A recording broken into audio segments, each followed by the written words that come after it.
बोलो साचे दरबार की जय। जहाँ जोता वाली माता तेरी सदा ही जय हो। आइए आज जो है चतुर्थ नवरात्रि का पाठ करते हैं और माता को प्रसन्न करते हुए सभी की सुख शांति के लिए माता से प्रार्थना करते हैं। आइए पाठ का श्रवण करें। जय माता दी।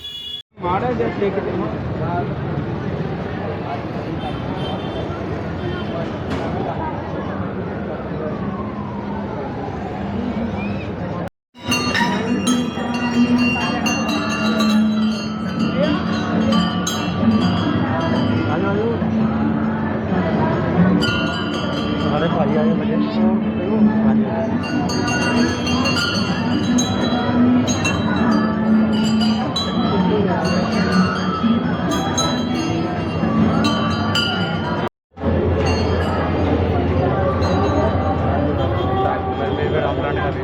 बना लांगे यार चिन्ह भी दिखावांगे आप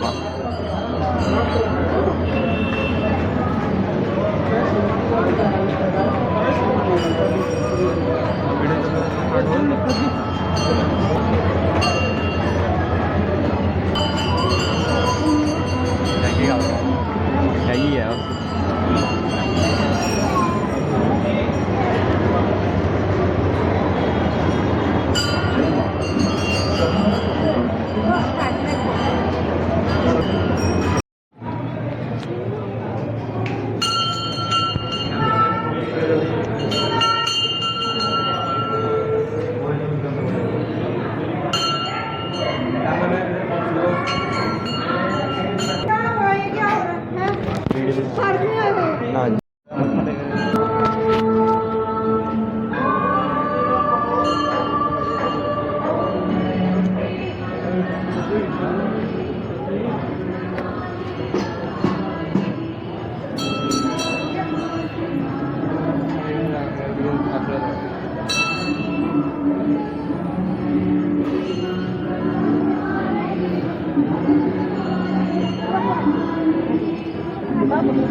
मेरे अंदर हैगी ना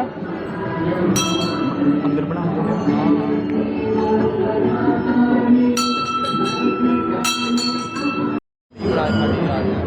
आ जाएंगे यार हर वीडियो से आ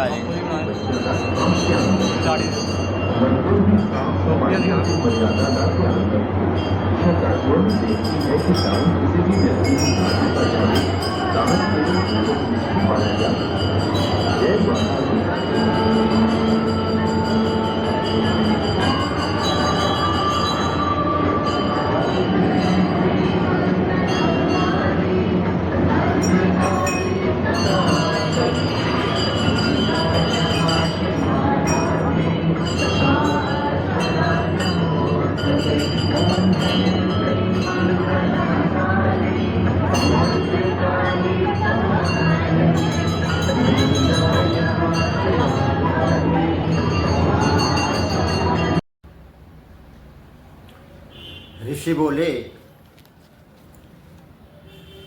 कि अत्यंत पराक्रमी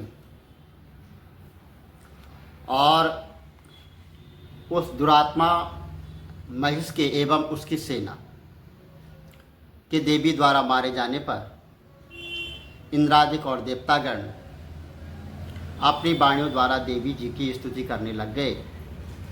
और जिस देवी जी ने अपनी शक्ति से सारे जगत को व्याप्त कर लिया, जिसका स्वरूप सभी देवताओं की शक्ति का समूह है और सभी देवता एवं महर्षि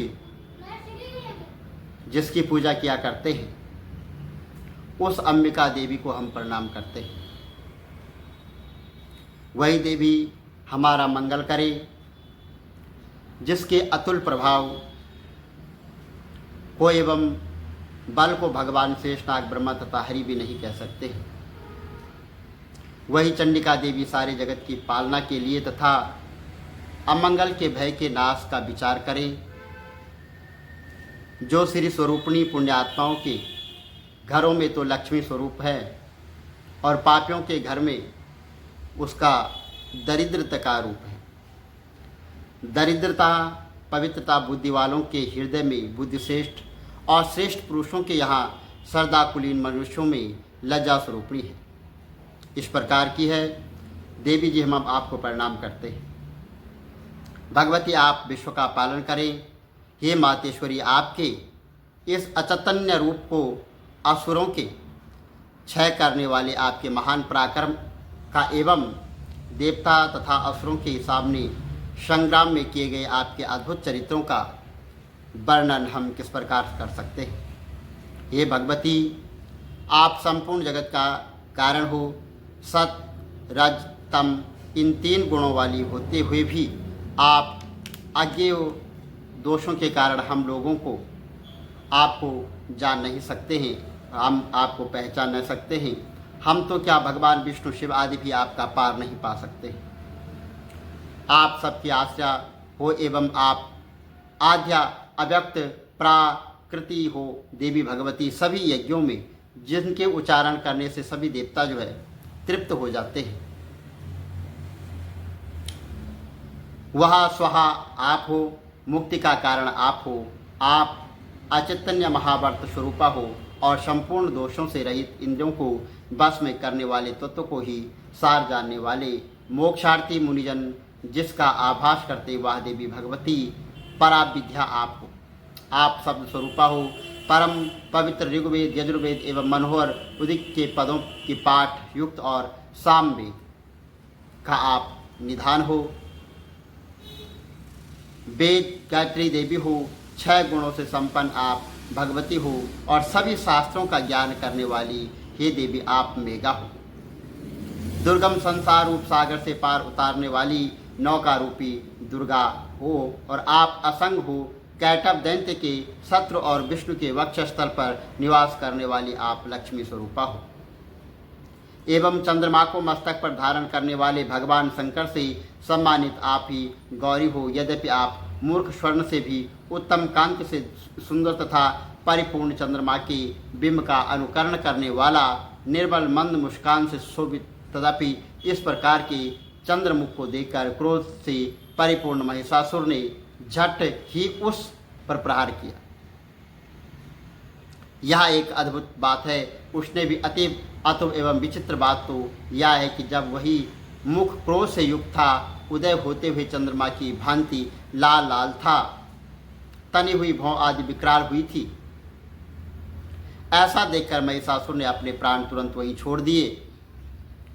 और भला कौन ऐसा प्राणी होगा जो क्रोधी यमराज को देखकर भी जीवित रह सके।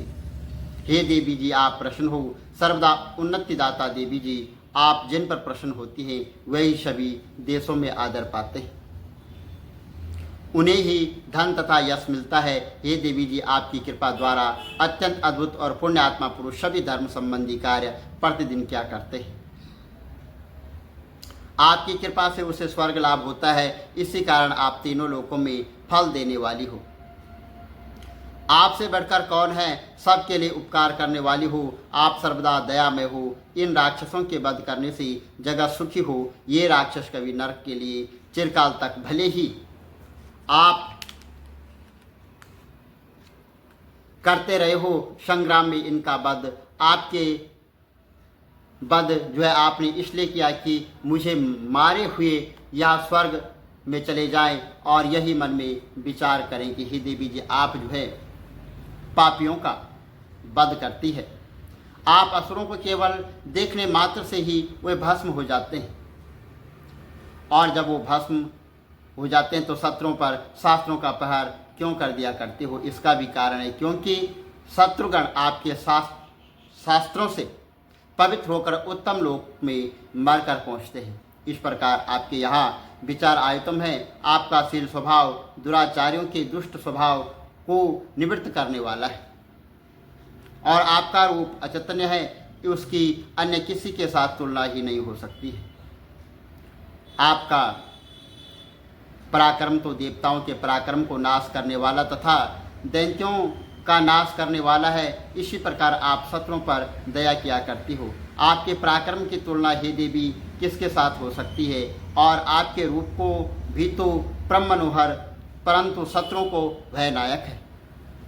हे वरदायिनी त्रिलोकी भार में यहाँ आप ही दिखाई देती है। हे देवी, शत्रुओं का नाश करके इस सारी त्रिलोकी की आपने रक्षा की है और संग्राम भूमि में उन दैत्यों का विनाश करके उन्हें स्वर्ग में पहुंचा दिया है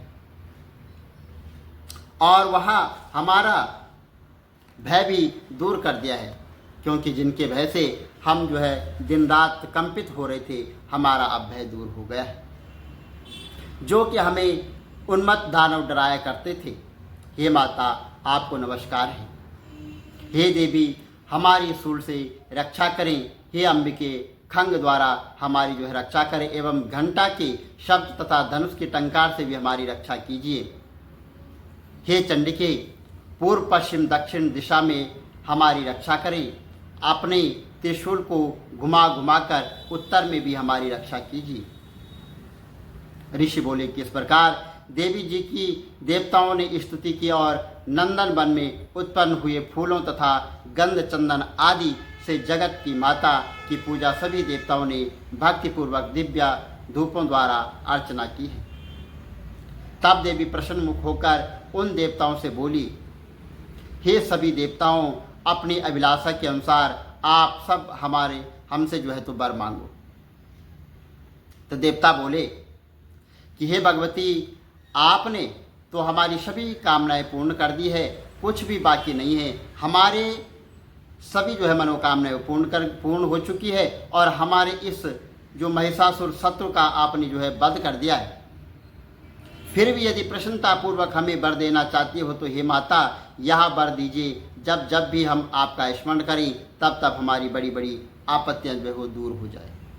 जब जब जो है माता हम आपको याद करें, जो विपत्ति आने वाली हो, जो संकट आने वाला हो, उसको दूर करें। हे माता, हे जगत माता, आप जो है हम पर प्रसन्न होइए और प्रसन्न वंदने मातेश्वरी। जो भी मनुष्य जो है इन स्तुतियों को करेगा और इन स्तुतियों द्वारा माता आपका स्मरण करेगा, आपकी स्तुति करेगा, आपका जो है आह्वान करेगा, आपको निवेदन करेगा, उसे विपत्ति से जो है जरूर जो है मुक्ति मिलेगी और रिद्धि और सिद्धि विवाह दीजिए। हे अंबिके हम पर सदा प्रसन्न रहिए। ऋषि बोले कि राजन, जब जो है तो देवताओं ने अपने तथा जग के कल्याण के लिए इस प्रकार का वर मांगा, तब जो है उन्हें तथास्तु कहकर माता दुर्गा देवी कहकर तथा और भद्रकाली वहाँ से जो है अंतर्ध्यान हो गए। राजन जो है पूर्व काल में तीनों लोकों का ही चाहने वाली देवी का देवताओं के शरीर में जैसा प्रकट हुआ था, वह सारी कथा जो है हमने आपको सुना दी है चतुर्थ अध्याय में। आप जो है इस चतुर्थ अध्याय का श्रवण करें। कल हमने जो है तृतीय अध्याय का श्रवण किया था, आज चतुर्थ अध्याय का श्रवण करेंगे और उससे जो है माता हम पर जरूर प्रसन्न होएगी और माता सभी विपत्ति जो है दूर कर देगी।